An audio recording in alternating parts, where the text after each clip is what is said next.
Welcome to the Land Your Bet Sports Betting Show. Late night here on Monday night after a 6-2 run to kick off this work week with everybody, baby.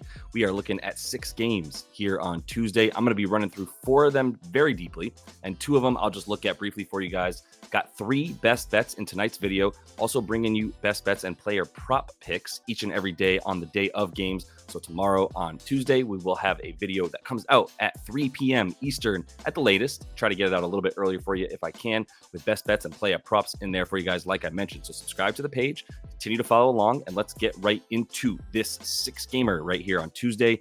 Bunch of teams on the front end of a back-to-back, as you can see here. On the back end, we have Milwaukee. They're taking on Miami after a nice win against the Nuggets at home. And then Minnesota had a very nice win at the Clippers, and now they are at Portland. Much different than beating the Clippers by double digits on the Clippers' home floor, where they were 19-5 straight up prior to tonight. So really nice win for those Timberwolves, who are giving some doubt to the naysayers right now, who don't believe in them. Their defense is very poignant, on point right now. Let's look at Boston. They're taking on Brooklyn on the road on the front end, and then they take on Brooklyn again on Wednesday night on the back end of this back-to-back for them. This is one of those home and homes for these two teams. So Brooklyn will be in Boston, and then they'll be at home on Tuesday night, and then at Boston on Wednesday. Detroit at the Lakers, then at Phoenix. The Lakers versus Detroit, then at Utah. Miami is going to be taking on these Bucks, very shorthanded, as we'll see in a second. And then they're at Philly, also very shorthanded as well. But that'll be a pretty weird matchup that we'll have to look at pretty closely before we get there on Wednesday. And then Orlando's taking on OKC in a very interesting matchup in Orlando on Tuesday night. Then they take on these Knicks, who kind of got robbed, if we're being honest, against the Rockets there on a BS call at the end. But we'll move past that as the Knicks fans that we are. Phoenix is going to be playing Sacramento on the front end here on Tuesday night, and then on Wednesday night versus Detroit at home. And then Sac, really brutal end to the week before the All-Star break for them, as they're going to be taking on Sac at Phoenix. And then they're going to be taking on Denver on the road as well, where Denver will probably be pretty pissed that they just lost 2 in a row now on the road to Sacramento and to Milwaukee. But let's get right into this Celtics and Nets game, the first of this home and home for these two teams. And a huge question mark at the top of that Celtics injury report is Kristaps Porzingis. They've also got Jaden Springer and Xavier Tillman out in this one. Those are the 2 new acquirees that they just got from the Jaden Springer from the 76ers, Xavier Tillman from the Grizzlies there, and Cam Johnson is going to be out for the Nets. But the biggest deal to me is Kristaps going to play? And that actually matters more on the defensive end than it does on the offensive end. So let's look at the Celtics last 10 on defense versus the Nets last 10 on offense here. The defensive rating for the Celtics, 5th best. The opponent effective field goal percentage, 6th best. And the opponent rim frequency is 3rd best. So they're really, really good in terms of making sure that they're not giving up too many points. But more importantly, they're just running people right off of the 3-point line. The rim frequency, the opponent rim field goal percentage, the opponent mid-range, all that stuff means they're running dudes off of the 3-point line. And they're not giving up a ton of 3-point attempts at all. That's why the opponent is going to the rim so often, but they want them to go there because they have the best rim field goal percentage when their opponents are coming and attacking them. Huge reason for that. Kristaps Porzingis brings us back to the main point of, I would love to take an under in this game. I would love it. I just really, really want Kristaps in there because the defense for this Celtics team is predicated on, like I said, just blitz the 3-point line, blitz it, run them off of it, and then make them move in, take a mid-range shot, or make them take all the way to the basket level of shot, get into the paint, go to the rim, and that is where they are super deadly. Very good down low with a massively tall front court with Jaylen Brown and Jason Tatum. And then Kristaps has been an incredible shot blocker down them for this season with an incredible individual defensive field goal percentage around the rim and in the paint. So if he's not in there, it's just a big deal for the way that they want to, like I said, force things into him essentially. And if he's not there, that's a bigger problem. For the Nets on offense, it has been bad over their last 10, 20th in offensive rating. I will say their effective field goal percentage has not been bad at all, right? 8th best in terms of the way that they're shooting the ball overall, and they are going to the rim pretty frequently.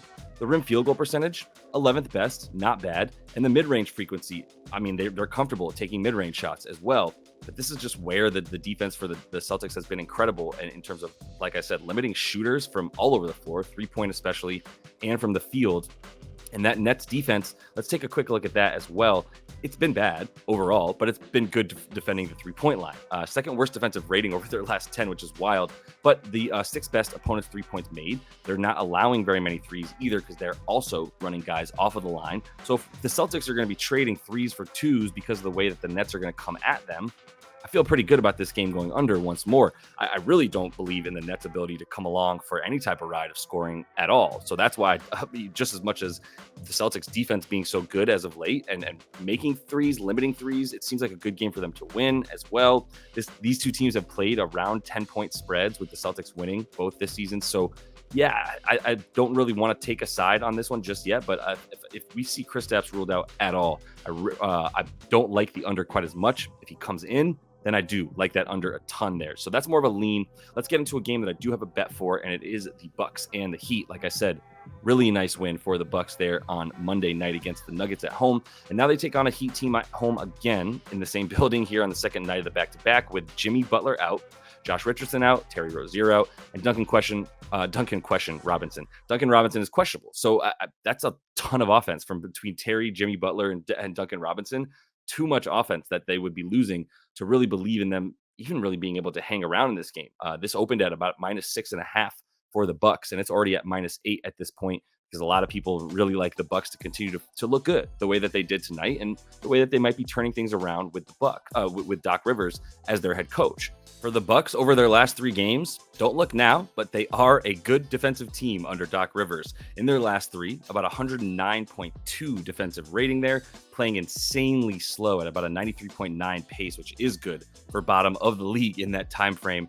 Their opponent effective field goal percentage, they are limiting that to the tune of the second best. The least opponent points in the paint that they're giving up over their last 3. And they're actually not bad, or not good rather, at defending the 3. But this Miami Heat team has been awful, man.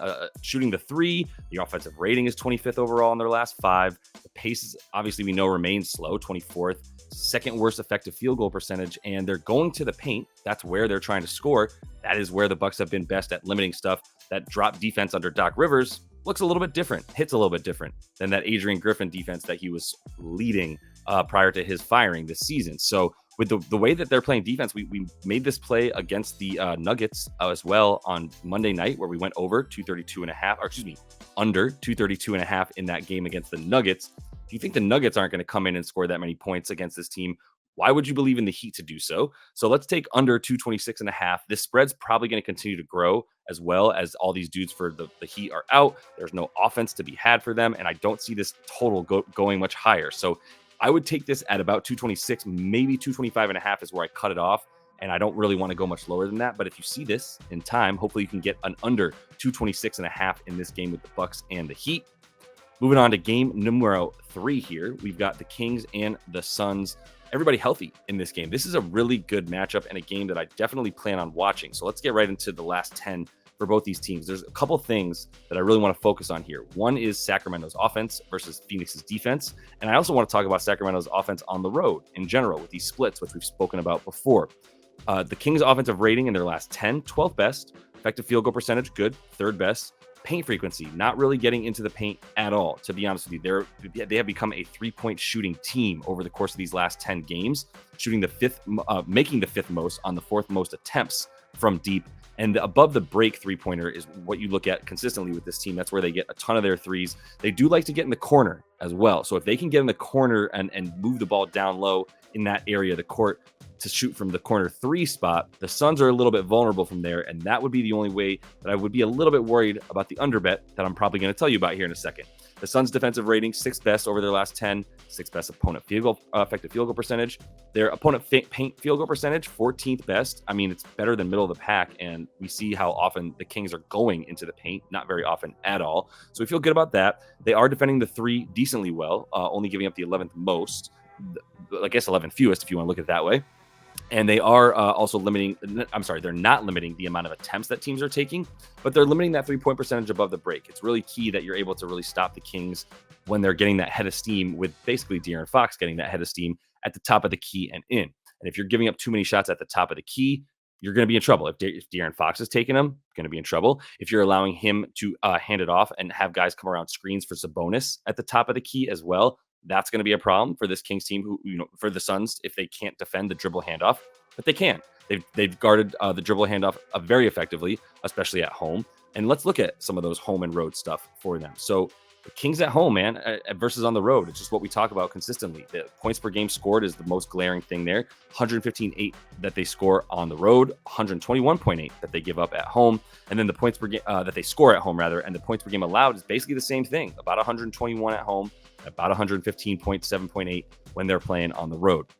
So they are a different team. The pace is only up slightly at home, but it's up a bit, 100.7 versus 100.2. And then for the last 6, I wanted to look at that as well. Before I even look at that, though, I wanted to say the Suns, you can tell they're the same team no matter where they play. 117 points per game on the road, 114 points per game allowed. Wherever they are, the pace is about a 99, not too much of a difference, and basically the same record, 16-11 at home, 15-11 on the road. It's those last 6 there at the bottom where we talk about the total when these two teams play. And this is a big stark difference. That is the reason I also like an under in this game that I'll tell you about here in a second. It's because when they play in Phoenix, they go under. When they play at Sacramento, they go over. In their last 6 games, they played 4 of these games at Phoenix, and 3 of those 4 went under, and 2 of those games that they played at Sac, or half of them, went over, and they score a bunch more. You can see when they play at Sacramento, a 249 total is what they're averaging. When they play at Phoenix, a 233 total is what they average. So I do like this to go under. It's possible. That's not the only stat that matters here. Obviously, it's possible this game goes over just because it went under 3 of 4, but it is a better bet here. And I cannot find a reason to bet on the Kings, despite how good they may have looked against the Nuggets team that was not trying, by the way. Like that team, that they sat 2 of their starters. Jokic played like 29 minutes and just wanted to be anywhere else. Did not want to be playing in that game. So I'm not impressed by that Kings win against the Nuggets recently. Still feel good about the Suns being able to hang around, win this game, and most importantly, keep this under 245.5, where it has risen a bit. So if you are watching this and you can get better than 243.5, take the under at 245.5 as well. Gonna put half a unit on each of those bets here for these two teams.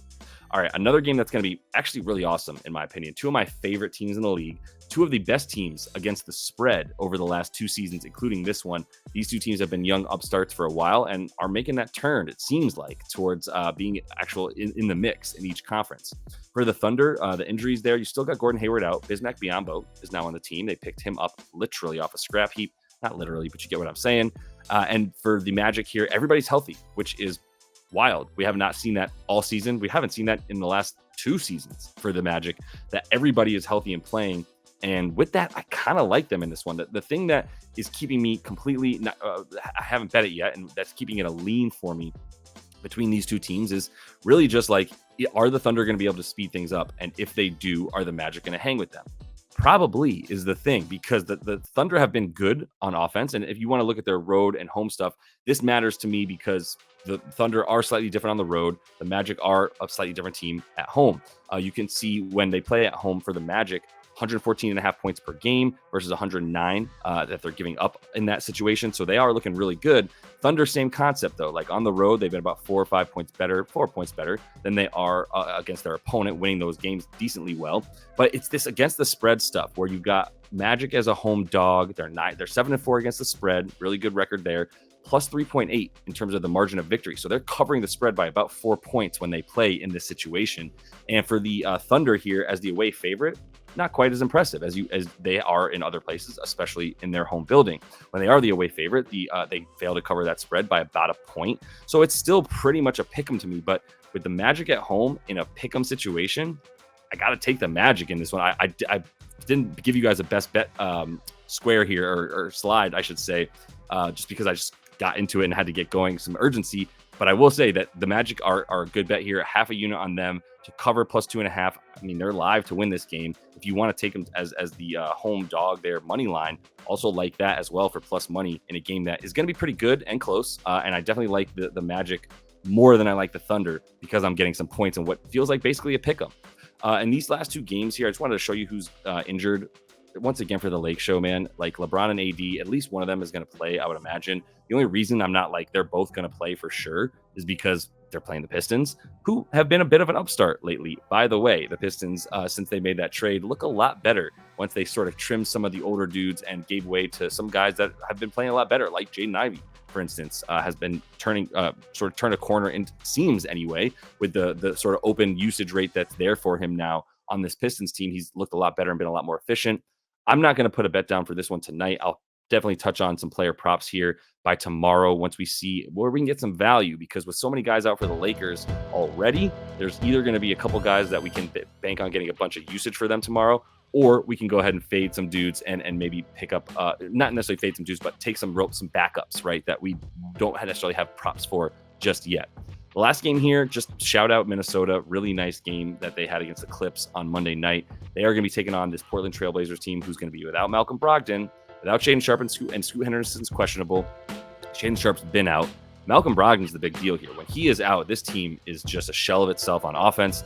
An under feels good here for the Portland Trailblazers team total. It's probably going to end at around like 105.5, 106.5. Not sure how many points they're going to be able to score. I don't think that the Timberwolves will probably take this game too seriously, but to be honest, they haven't really let down much, even on the back-to-backs. And like I said, without Malcolm Brogdon in there, the on-off numbers, the splits when he's not available, really, really stark for this Trailblazers team, and they are just nothing on offense without him. So would feel pretty good about the Timberwolves covering, and I think that spread's going to continue to go up if you don't want to wait for that and take it now. But that is all the time I have for you guys in this one. Appreciate everybody following along as we continue to move forward here in this NBA season. Coming up on the All-Star break, I'm going to have an All-Star game weekend, really, a list of bets and a video for you that I'll be having here that's coming up here in a couple of days. We've got Oaks as well with college basketball, and he's got some soccer stuff. We're getting into the Champions League now as we move into one of the more fun times of the year for you soccer fans. Going to be looking at those with him as well and getting on those because I love following soccer and playing those goals. Last time, to subscribe to the page, please like and also jump in those comments. I do appreciate everybody jumping in there. Been getting back and forth with everybody, seeing what you guys have to say, what you like and what you don't like. Like, I'm here for all the smoke. Let me know if you don't like something. It's totally fine if you disagree with me. Let's hash it out in the comments. Maybe you'll agree with what I say after all said and done. Maybe I'll agree with what you say. We can go from there. So appreciate everybody. Until I see you next, happy betting.